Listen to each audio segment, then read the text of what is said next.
మనం ఇందాక చెప్పుకున్నట్లుగా బీజేపీకి సింగిల్ లార్జెస్ట్ పార్టీగా మెజారిటీ రానటువంటి నేపథ్యంలో, మ్యాజిక్ ఫిగర్ దాటనటువంటి నేపథ్యంలో ఇక ప్రాంతీయ పార్టీల మద్దతు, ఎన్డీఏ మిత్రపక్షాల మద్దతు అనివార్యమైంది.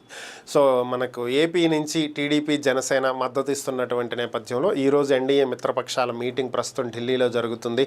పవన్ కళ్యాణ్ గారు, చంద్రబాబు గారు ఢిల్లీకి వెళ్ళటం జరిగింది. అయితే మరికొద్ది సేపట్లో చంద్రబాబు గారు రాష్ట్రపతిని కలవబోతున్నారనేది సమాచారం. అంటే చంద్రబాబు గారు ఒక్కళ్ళే కాదనుకోండి, ఎన్డీఏ మిత్రపక్షం అన్నీ కూడా, అంటే ఎన్డీఏలో భాగస్వాములైనటువంటి పార్టీలన్నీ, అంటే పవన్ కళ్యాణ్ గారు కూడా కలవబోతున్నారనే అర్థం.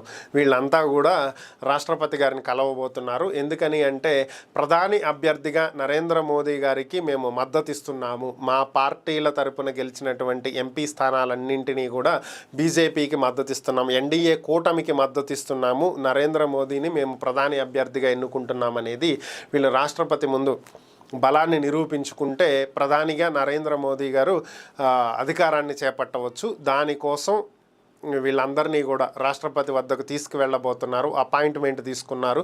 కొద్దిసేపట్లో ఎన్డీఏ మిత్రపక్షాల నేతలంతా కూడా రాష్ట్రపతిని కలవనున్నారనేది సమాచారం.